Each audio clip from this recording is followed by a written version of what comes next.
Bonjour à tous, bienvenue sur François pour un nouveau défi de la vérité. Nous recevons aujourd'hui Frédérique Dumas. Bonjour madame. Bonjour. Vous êtes auteur de Ce que l'on ne veut pas que je vous dise, récit au cœur du pouvoir aux éditions Massot, un livre dans lequel vous racontez votre espoir déçu élu avec Emmanuel Macron dans son sillage en croyant à son projet en 2017 et très vite écœuré par des déceptions petites et grandes qui se sont vite accumulées. Et vous dites, dans un réflexe de survie, j'ai été une des premières à quitter En Marche. Une survie, vraiment, c'était de cet ordre-là. Oui, c'était de l'ordre de la survie. Et ce livre aussi, d'une certaine manière, déjà, si je l'ai intitulé « Ce que l'on ne veut pas que je vous dise », c'est que pendant 5 ans, on me disait « mais ça, tu peux pas dire ça. Si tu dis ça, par exemple, ça va faire monter le Rassemblement national » ou des choses comme ça. Et je me suis rendu compte que, finalement, il y avait cette volonté de ne pas vouloir mettre de la lumière sur les choses lorsqu'elles ne vont pas, pour effectivement permettre une forme de déni et d'impunité.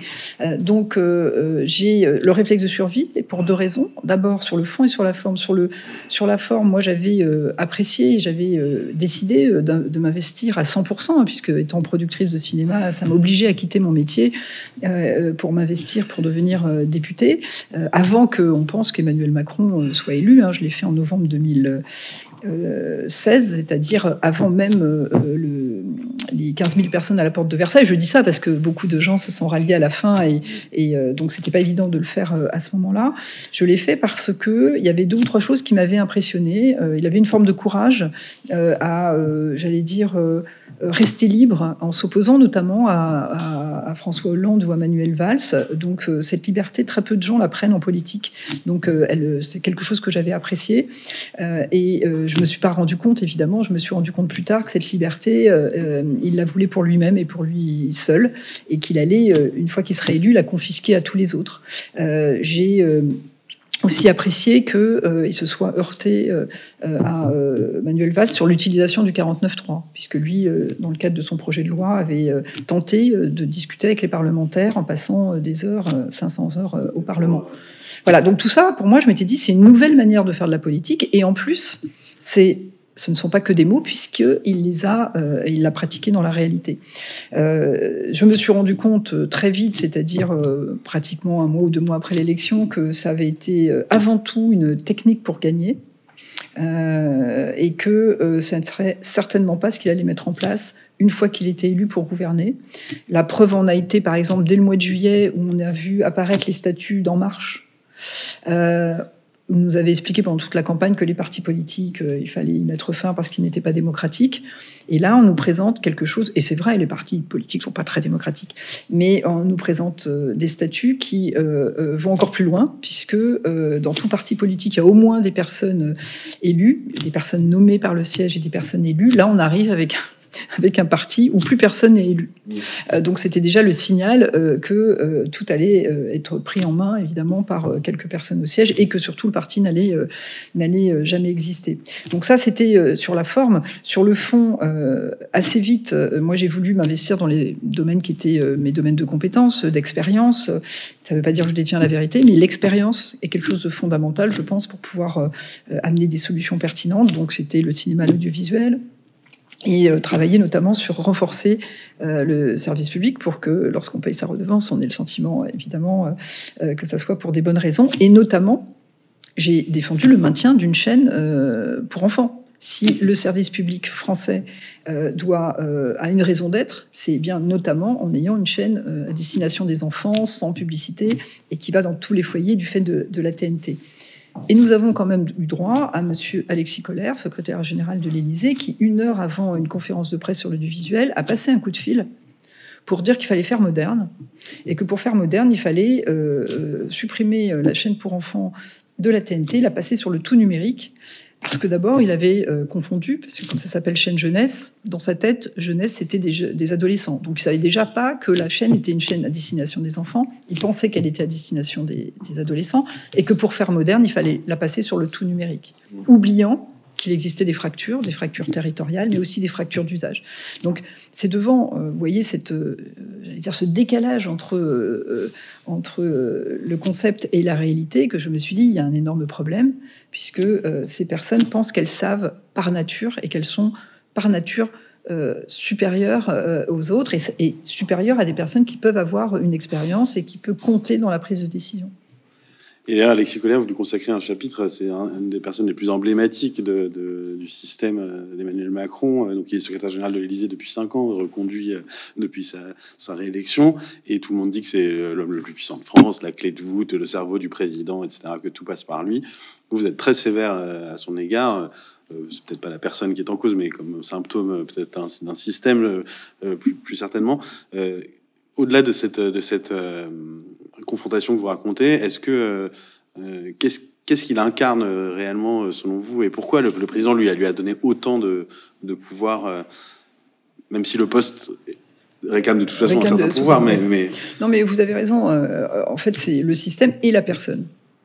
C'est les deux que je remets en cause, puisque le système, pour qu'il fonctionne, il doit être incarné par des personnes, et ces personnes doivent être avant tout, par exemple, exemplaires. Une autre raison pour laquelle j'ai quitté, ça a été effectivement beaucoup le problème de l'exemplarité. Je vais vous parler d'Alexis Kohler, puisque effectivement c'est aussi un exemple de ça, mais je suis partie en septembre 2018, après l'affaire Benalla, puisque c'était un dysfonctionnement profond, et Emmanuel Macron a fait le choix de ne pas se séparer de personnes qui pouvaient être, qui avaient pu avoir un lien avec cette histoire, notamment la diffusion des images de manière illégale.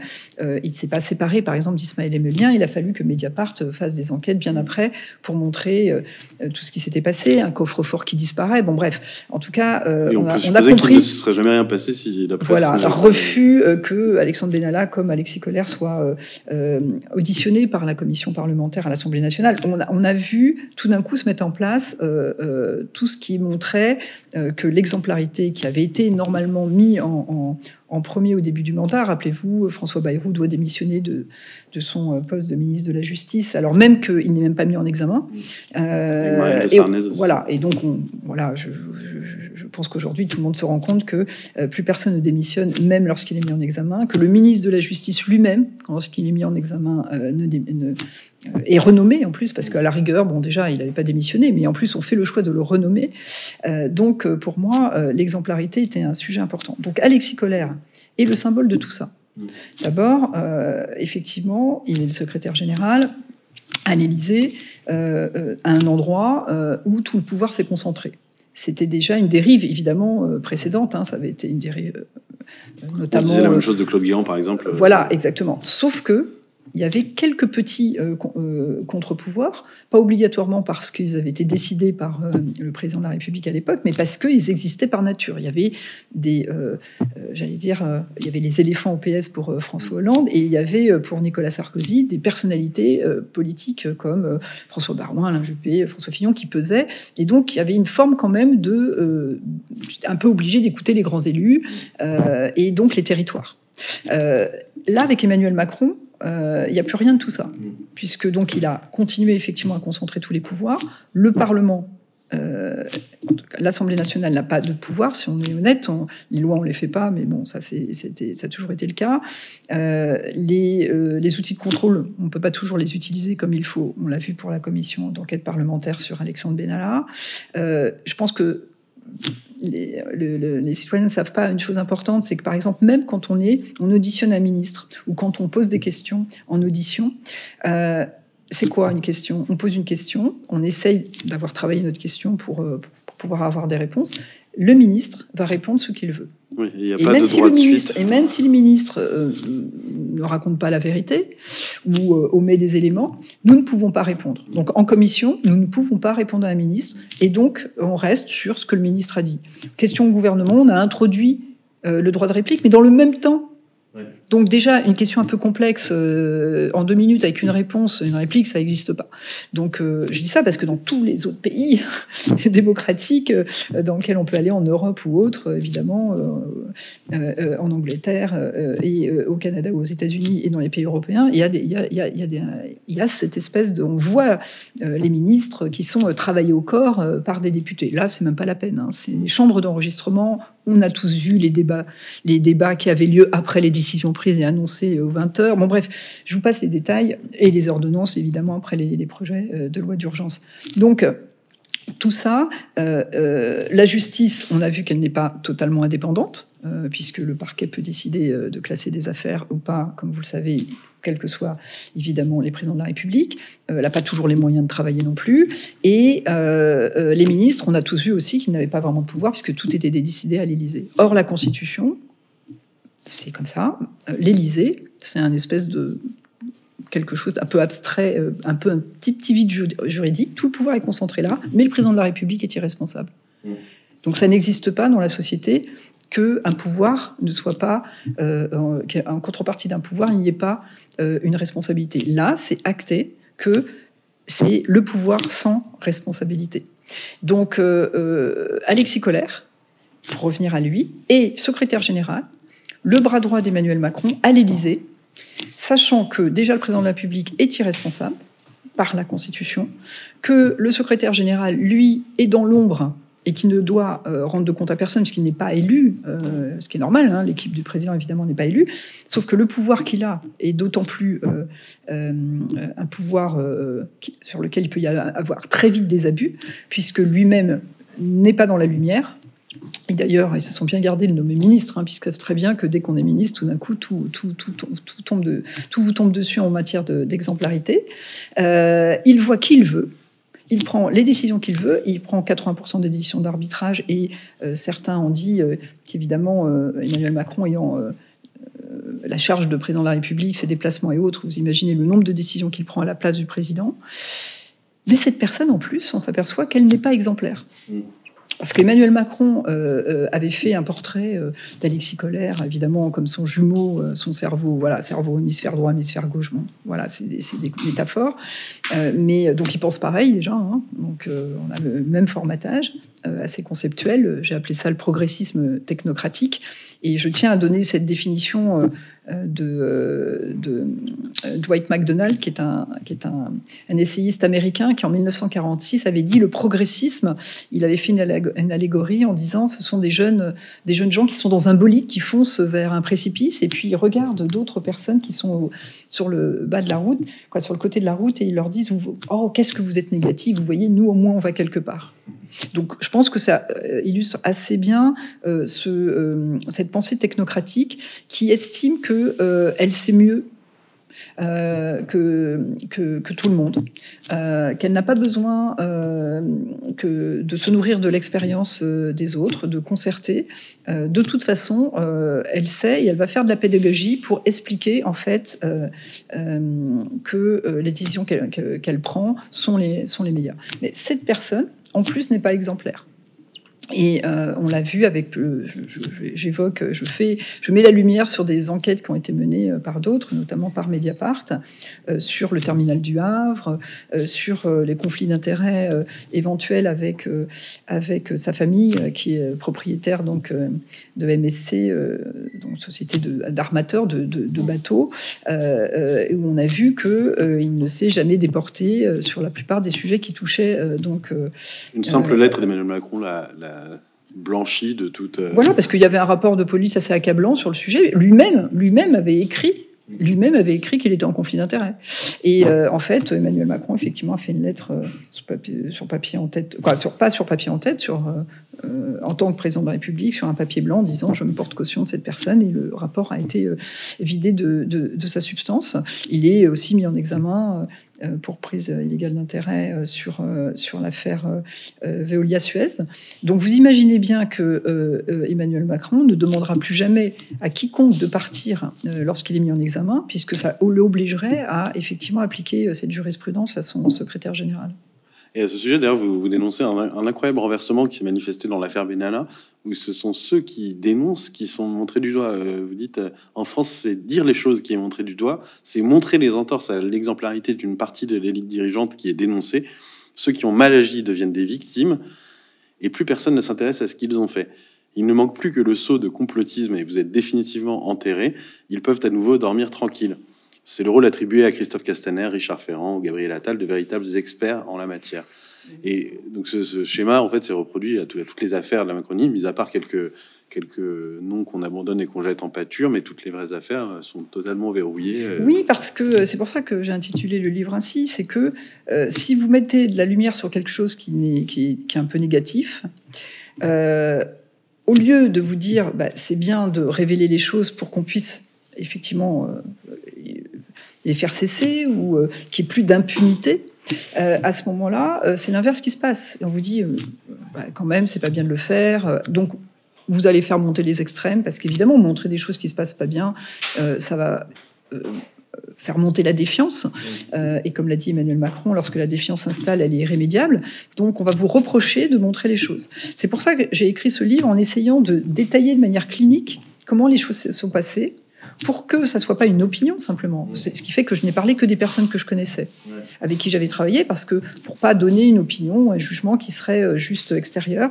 Donc c'est Emmanuel Macron, Alexis Collère, Édouard Philippe, c'est aussi François Bayrou, c'est aussi Valérie Pécresse. Que vous n'épargnez pas. Que je n'épargne pas. J'ai aussi parlé de mon métier de productrice et donc parlé des personnes que j'avais pu côtoyer aussi, que ce soit Stéphane Richard, le patron d'Orange, qui a osé dire quand même que l'exemplarité devait passer après l'efficacité. Sans donner vraiment de définition à ce mot efficacité, puisque l'efficacité, c'était avant tout de servir quand même le président de la République. Ça veut dire quoi, efficacité? Donc j'ai essayé de montrer de manière clinique, en relatant ce qui s'était passé, ce qui fait que chacun peut porter son jugement sur ce que je lui raconte, qui ne sont que des faits que je mets en lumière. Et pour l'instant, aucune des personnes visées dans ce livre ne m'a effectivement dit que ce que j'avais raconté n'était pas la réalité. Il y a un autre aspect qui est frappant dans la galerie de portraits, d'anecdotes que vous écrivez, dans tout ce que vous racontez, c'est l'incroyable dissonance entre les discours et la réalité. On a le sentiment qu'ils sont dans un monde parallèle qui, je sais, vous employez le terme vous-même de matrice dont vous êtes sorti. Vous dites que Emmanuel Macron a un aspect logarithmique dans son logos, justement, mais qui n'a plus de prise sur la réalité.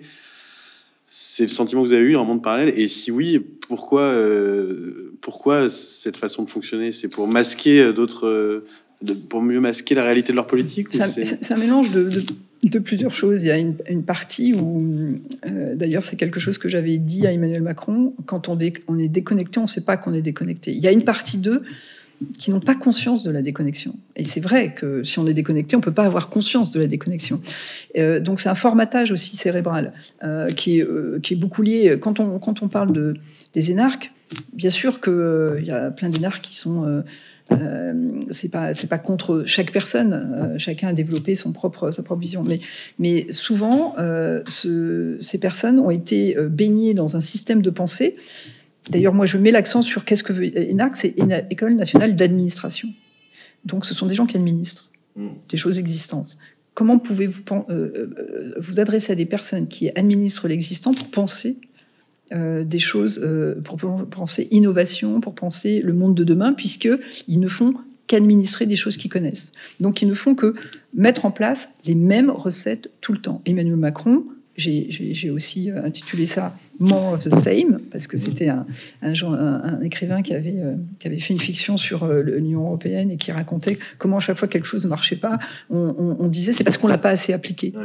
Et Emmanuel Macron, au début de son mandat, il est venu avec une doxa, parce que j'essaye de dire que c'est aussi une idéologie, parce qu'on nous dit qu'il n'y a plus d'idéologie avec Emmanuel Macron. Il y en a une, sauf que c'est une idéologie du progressisme technocratique où la formule, à chaque fois, c'est on fait des rabots budgétaires, on fait des fusions, on mélange des choses en disant que ça va être plus efficace parce que les choses vont fusionner, même si elles font pas du tout, elles ne travaillent pas sur les mêmes matières. Et on numérise, on passe tout sur le numérique. En fait, si on regarde derrière, à chaque fois, ces trois choses, soi-disant, elles permettent des économies, mais elles permettent absolument pas de transformer et de s'adapter au monde de demain. Et même, moi, ce qui m'avait le frappé, c'est pour ça que je l'avais dit sur l'audiovisuel public, même la Cour des comptes dénonçait le rabot budgétaire et la fusion en disant que ça coûtait plus cher. Eh bien, il ne cessait de faire que ça. De refaire la même chose en l'habillant des mots transformation, résultat, réforme, modernité, etc. Donc, mais c'était toujours la même chose. Donc, c'est pour ça que je parle de matrice. C'est-à-dire que quand vous parlez à ces personnes-là, vous êtes confrontés à deux problèmes. Le premier, c'est qu'ils sont sortis effectivement majors, ils sont sortis très haut dans la botte, etc. Ils sont l'élite de la nation, la méritocratie. Qu'on appelle, on appelle ça le mérite républicain, parce qu'on a réussi à se sortir de sa condition et effectivement d'avoir des diplômes. Et donc, comme on ne regarde que ça, on ne se rend pas compte que avoir des diplômes peut n'avoir aucun lien à voir avec le fait de définir des solutions qui vont être pertinentes pour pouvoir répondre aux difficultés. Donc ça, pour eux, ils ne le conçoivent pas parce qu'ils sont les meilleurs. Donc s'ils sont les meilleurs, ils sont obligatoirement au-dessus de tout le monde. Donc quand vous parlez à ces personnes-là, vous voyez qu'elles ne vous écoutent pas. Parce que pour elles, elle n'a pas à vous écouter, puisque de toute façon, ce que vous allez dire est automatiquement moins pertinent que ce qu'ils pensent. Donc en fait, vous parlez à un mur. Et c'est pour ça que j'utilisais Matrix, parce que en tant que productrice de cinéma, j'utilisais le film Matrix pour dire que, imaginez, vous essayez de parler au programme informatique. Il ne peut pas vous répondre puisqu'il ne vous entend pas. Donc, on assiste à la fois à ce progressisme technocratique et cette déshumanisation, c'est-à-dire que l'autre n'est pas entendu, ni pour son expérience, ni pour éventuellement ses souffrances, puisque la souffrance de l'autre n'est pas intégrée, comme quand le président de la République disait il y a des gens qui ont réussi et des gens qui ne sont rien. Déjà, dire qu'il y a des gens qui ne sont rien, ça explique beaucoup de choses dans sa manière de concevoir ces politiques publiques. Et ce progressisme technocratique, il a culminé, il a été à son paroxysme peut-être dans la crise sanitaire. Alors vous étiez sorti de la matrice depuis un moment, mais vous continuiez d'échanger avec Emmanuel Macron, en tout cas de lui envoyer des messages.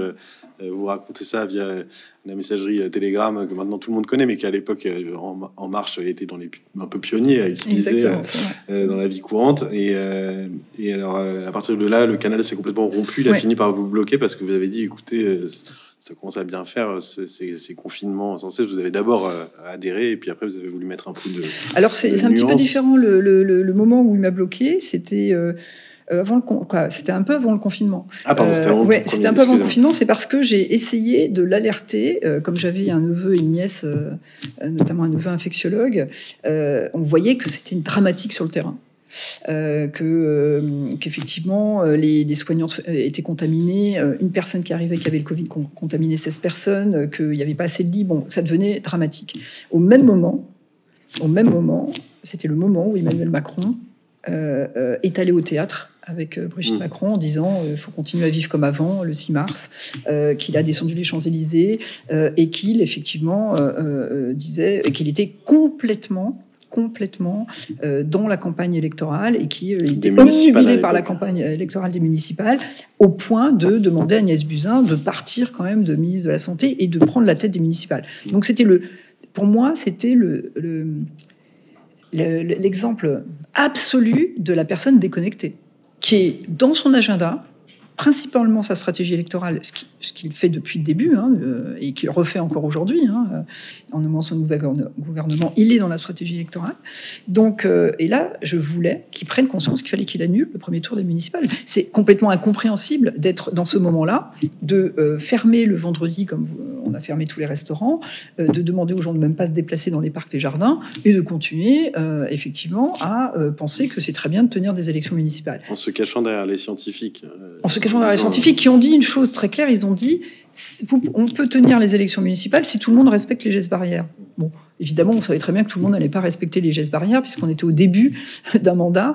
Vous savez bien qu'il y a eu des dépouillements, des soirées électorales, des gens qui partaient sur les plateaux télévisés. Moi, j'ai eu le Covid avant le confinement puisqu'on a été un cluster à l'Assemblée nationale quand on a étudié le projet de loi audiovisuel avec Franck Riester. Personne ne nous a demandé de ne pas nous égayer dans la campagne. Moi, je me suis auto-confinée, mais je sais que plein de mes collègues sont allés sur les plateaux télé ou pas.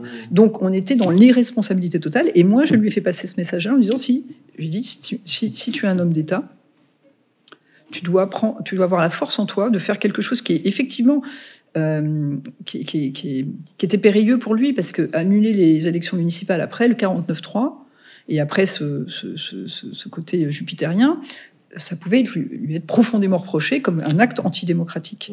Mais moi, je lui avais dit, il faut aller prendre la force de le faire en soi, parce que peut-être qu'au début, le premier jour, ça sera pris comme ça, mais 2 jours après, tout le monde comprendra. Et d'ailleurs, dès que Édouard Philippe a annoncé la fermeture des restaurants, tout le monde a pris conscience de la gravité du sujet. Et là, même l'opposition politique a demandé, après avoir demandé le maintien des élections, a demandé de les annuler pour cette raison-là. Mais Macron n'a pas... Parce qu'il n'est pas courageux, en fait. On pense qu'il est courageux parce qu'il est impulsif, et que, comme il estime que il est le maître des horloges, qu'il fait ce qu'il veut, etc., ça donne et que, comme les autres ont peur en face, ils sont assez lâches, ça donne un sentiment de courage. Mais moi, j'estime que on est courageux quand on fait des choses qui peuvent vous impacter, et en revanche, qui seraient nécessaires pour le pays. Il n'a pas su faire ça. Et ça...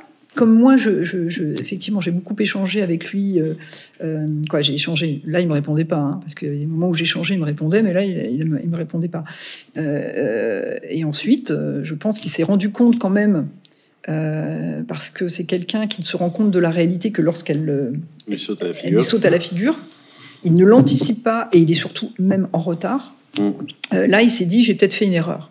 Et je pense que là, je fais de la fiction parce que je n'étais pas dans sa tête, mais je me suis dit, ça fait 2 ans que je suis partie, et oui, ça fait pratiquement 2 ans que j'étais partie, et où je lui avais envoyé des messages qui n'étaient pas que des messages sympathiques, où je lui disais ce que je pensais, il ne m'avait jamais bloqué. Si là, il l'a fait, c'est bien qu'il y avait quelque chose qui le gênait dans ce que je lui avais écrit. Et par la suite, cette erreur initiale d'imprudence, vous avez eu le sentiment ils n'ont cessé de la surcompenser par une folie d'excès technocratique dans la gestion dite sanitaire, qui est très vite devenue en réalité politique, qui n'a sans doute jamais été que politique. Exactement. Après, j'allais dire, de toute façon, soit on sous-estimait la situation, soit on la surestimait. C'est-à-dire que moi, je trouve que c'est pas réellement... La crise sanitaire n'a jamais été... les données sanitaires n'ont jamais été... on disait que soi-disant, c'était les priorités, mais elles arrivaient toujours après, quand même, la stratégie politique. Ne parlons pas des masques, hein, on a compris. Les tests, c'était pareil, parce qu'au début, c'était les masques, c'est pas nécessaire, mais les tests non plus. Hein, c'était quand même ça. Même au niveau du vaccin, quand en décembre, les Anglais ont le AstraZeneca et commencent à vacciner, et que donc nous, on peut pas montrer qu'on est capable de vacciner parce que on attend le Pfizer, au lieu, j'allais dire, en plus, évidemment, les Anglais, il faut pas dire des choses sympathiques sur eux puisqu'il y a eu le Brexit. Donc, effectivement, Emmanuel Macron choisit, je le raconte dans le livre, choisit de dire que, en plein mois de décembre, il choisit de dire le vaccin, le virus, on ne sait pas tout sur ce virus, on ne sait pas tout sur ce vaccin, il y en aura un autre au printemps ou à l'été, etc. Donc, en gros, il met un peu en doute le fait que ce vaccin puisse ne pas être éventuellement dangereux, puisse ne pas être dangereux.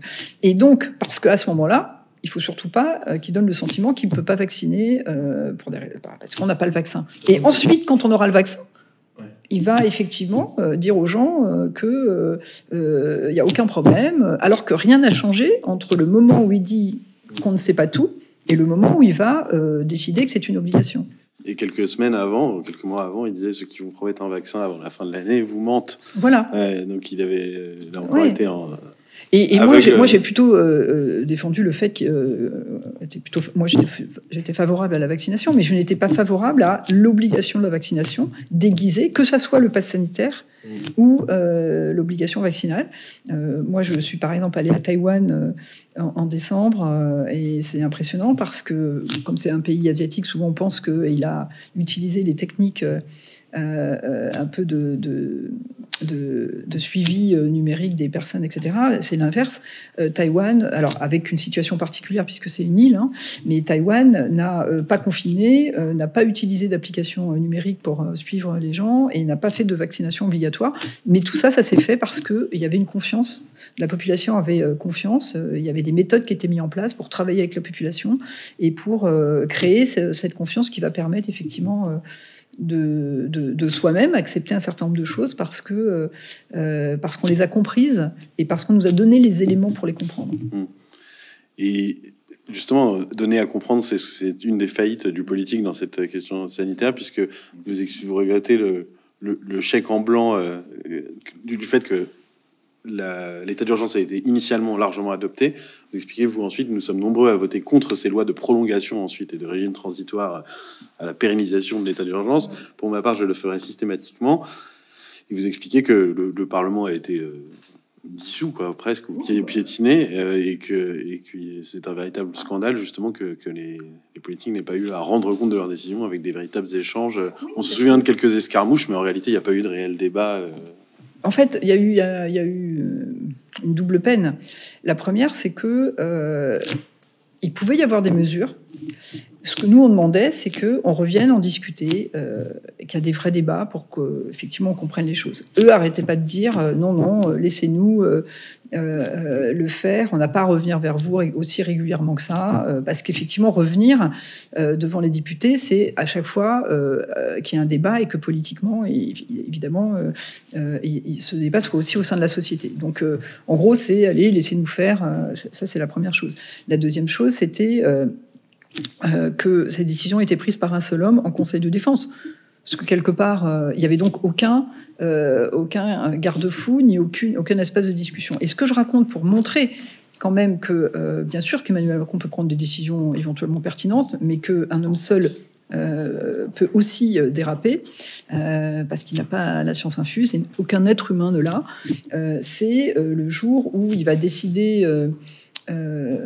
à l'inverse, donc on est en janvier 2021, et peut-être que si on prend des mesures un peu sévères rapidement, ça peut permettre d'empêcher la courbe de monter, et puis surtout de relibérer tout de suite derrière, ne serait-ce que, par exemple, décaler les vacances, mettre les enfants en vacances plus tôt, des choses comme ça, qui sont des mesures dont on sait que sur le plan sanitaire, elles auraient fonctionné. Là, lui, il se dit non, je vais être celui qui redonne de la liberté, et il le fait en le décidant tout seul, donc en décidant en tant que président du Conseil de défense. Et derrière, les présidents de groupe à l'Assemblée nationale vont être convoqués pour qu'on leur explique les décisions prises, et pour cela, on va leur remettre un dossier. Et dans le dossier, il va y avoir des courbes pour attester, j'allais dire, de ce que pense le président, puisque c'est devenu le meilleur épidémiologiste de France. Vous vous rappelez, tout le monde disait, ce qui c'est quand même énorme. Puis après, c'est un élément de langage. Mais en fait, si vous regardez dans le dossier, il y a une courbe qu'a donnée le professeur Piarou qui a été carrément falsifiée. C'est-à-dire, on lui a fait dire autre chose pour pouvoir justifier les décisions du président. Donc, on est allé jusqu'à faire un faux pour justifier les décisions du président. Donc, voilà, en France, avec la Ve République, on peut avoir des documents falsifiés qui sont remis aux députés pour justifier des décisions prises par un président de la République. Ouais, vous le racontez en détail, un épisode éloquent. Et comment sortir maintenant? Vous ne vous représenterez pas pour un nouveau mandat, puisque vous avez dressé un constat de mission accompli, mais échec sur le plan de pouvoir peser dans une majorité. Vous lancez un mouvement qui s'appelle la Liberté citoyenne, et vous dressez dans ce livre quelques pistes de réforme et de sortie de crise d'une démocratie malade. Vous dites notamment, par exemple, qu'on ne peut pas tout remettre au suffrage universel, qui est une sorte de blanchisseur qui donne un chèque en blanc, justement, pour reprendre votre expression, et qu'il faut trouver d'autres outils. Alors, quelles pistes avez-vous pour retrouver une vie démocratique plus saine? D'abord, je pense qu'effectivement, ce que j'ai essayé de faire, ce que j'ai essayé de proposer, c'est pas des mesures comme un programme qui serait par exemple de gauche, de droite, ou voilà. C'est d'abord de remettre les choses à l'endroit et de s'assurer de 3 choses fondamentales qui ensuite permettent de travailler sur des propositions de fond. La première, c'est que l'exemplarité redevienne une priorité absolue. Je pense que les dirigeants, qu'ils soient de droite, de gauche, tout ce qu'on veut, s'ils ne sont pas exemplaires, s'ils n'ont pas une méthode pour apprécier ce que peut être l'exemplarité, parce qu'évidemment, c'est une notion qui peut être très large. Parce que c'était le discours d'En Marche il y a 5 ans. Oui, je pense que ne pas être exemplaire, ça veut dire que des décisions peuvent être prises pour des mauvaises raisons. Donc, ce ne peut pas être sain, puisque si les décisions ne sont pas prises parce qu'elles doivent être prises même si elles peuvent être prises de manière différente par une majorité de gauche ou une majorité de droite, mais en tout cas qu'elles ne sont pas prises pour un objectif d'intérêt général, mais peut-être pour quelque chose d'un peu personnel, c'est pas bien. Donc, je pense que l'exemplarité doit être une priorité absolue, et j'ai donné des méthodes pour y parvenir, parce que on n'est pas des êtres, j'allais dire, on n'est pas infaillible, on peut faire des erreurs, etc. L'idée, c'est pas d'être Robespierre, mais il y a quelques questions qu'on peut se poser quand même, qui permettent, si on y répond, de se dire que voilà. Et ces questions à se poser, elles vont être obligatoirement un peu une contrainte.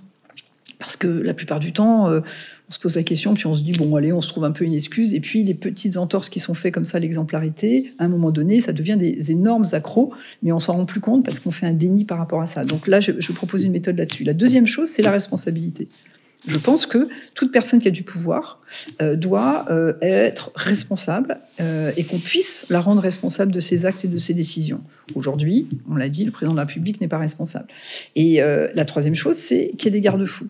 Je n'appelle pas ça contre-pouvoir, parce que contre-pouvoir, ça voudrait dire que les pouvoirs sont en lutte les uns contre les autres. Moi, je pense que le pouvoir, ça sert à quelque chose, ça sert à faire avancer les choses, mais il faut pouvoir lutter contre les abus de pouvoir. Et là aussi, je donne des exemples de méthodes qui peuvent être mises en place pour pouvoir lutter contre les abus de pouvoir. Et ensuite, parce qu'effectivement, beaucoup de gens pensent à la proportionnelle ou à proposer des projets de réforme de la Constitution.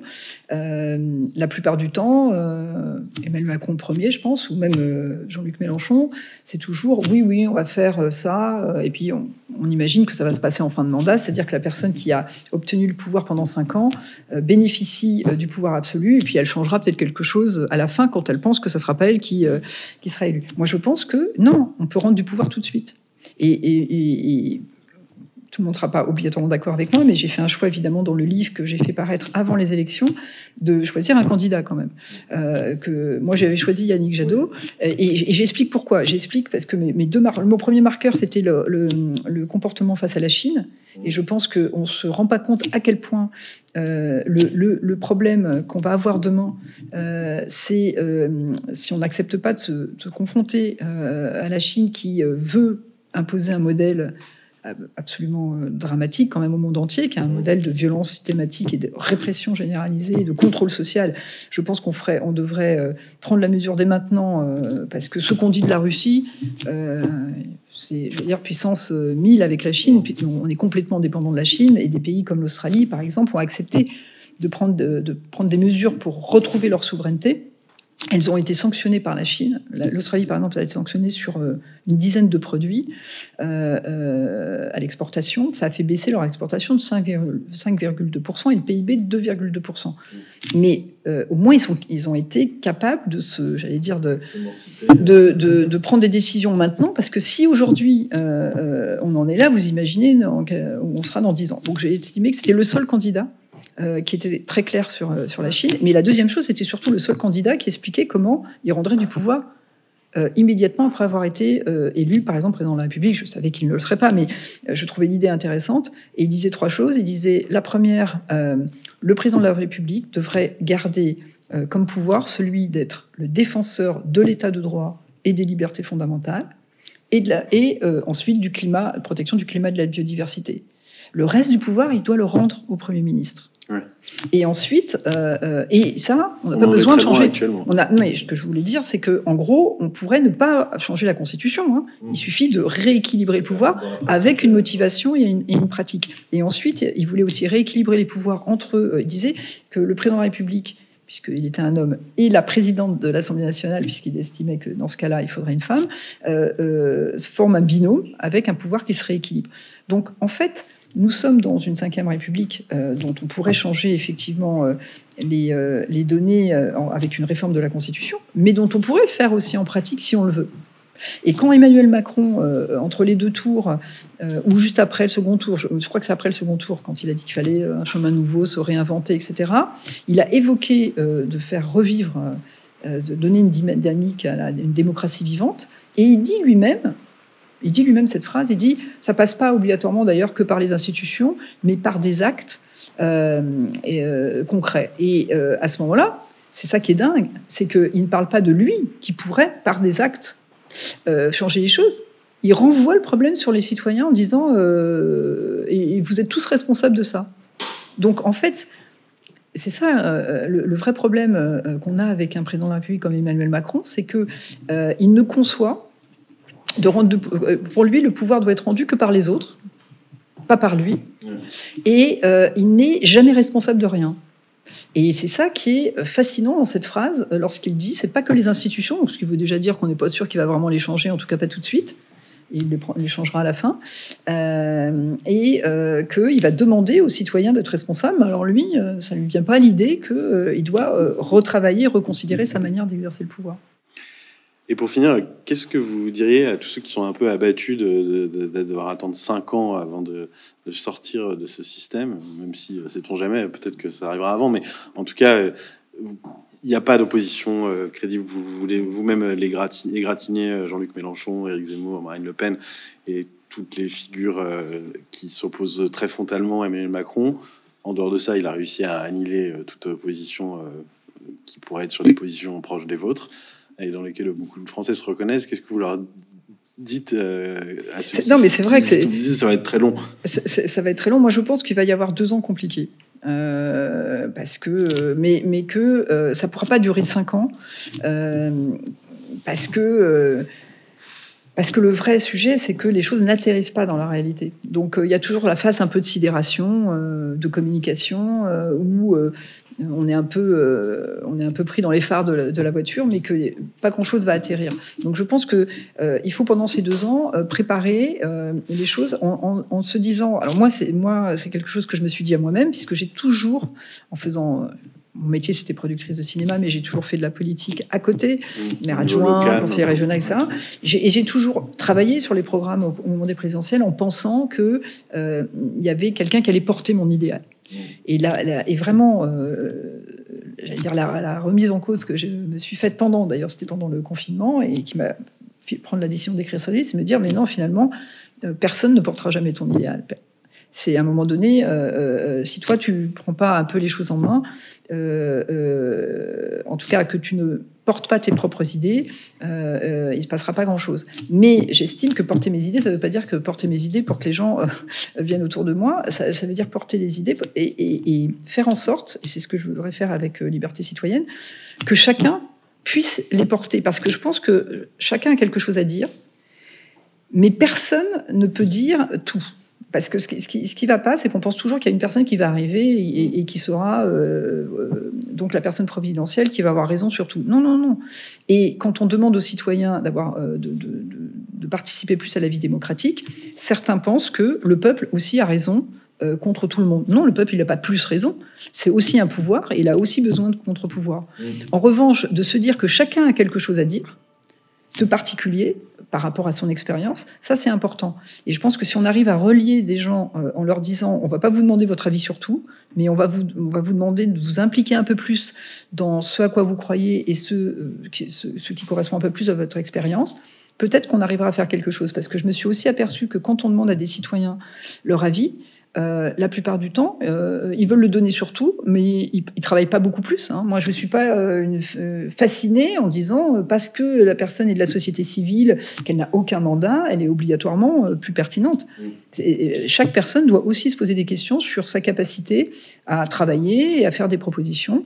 Et je dis, ne les faites pas sur tout, faites-les sur quoi, je sais pas, une infirmière, un chef d'entreprise, chacun a quelque chose qu'il a envie de défendre. Donc ça, c'est plutôt essayer de créer un peu une dynamique comme ça, qui ferait que des gens se relieraient entre eux, parce que je pense que si les gens, effectivement, sont isolés, ils sont impuissants. Et c'est ce qu'organise aujourd'hui Emmanuel Macron, c'est d'essayer de remettre en cause, évidemment, la démocratie participative, représentative, le Parlement, mais aussi de remettre en cause les citoyens, puisque, comme vous l'avez vu, à chaque fois qu'il a dit qu'il allait en tenir compte, bon, il n'en a absolument pas tenu compte, et qu'il pense plutôt que c'est un problème de pédagogie, c'est-à-dire qu'il n'explique pas assez bien ce qu'il veut faire, qui pose problème, mais tenir compte de ce que les gens voudraient, c'est pas dans sa manière de penser, quoi. Eh bien, en tout cas, c'est la première pierre que vous avez posée dans ce que l'on ne veut pas que je vous dise, donc aux éditions Massot, un livre dans lequel, un livre passionnant, je dois le dire, et qui laisse pointer une certaine amertume, mais en fait, vous n'allez pas dans le règlement de compte en tirant non, parce que je pense que, sincèrement, si on met l'énergie là, j'ai pas du tout envie de la mettre là. Je l'ai mis uniquement pour mettre de la lumière sur ce qui existe. Et je pense que, voilà, je suis assez résiliente et je préfère justement me mettre dans des choses plus créatives où il y a plus de liens. C'est ce qui est plaisant, c'est qu'on sent dans vos mots l'espoir d'une renaissance, enfin une autre que celle qui est candidate aux législatives, que celle que vous manifestez. Merci beaucoup Frédérique Dumas d'avoir répondu à notre invitation. Merci à tous d'avoir suivi ce défi de la vérité. Vous pouvez relayer, partager sur les réseaux. Et à bientôt sur francesoir.fr. Au revoir.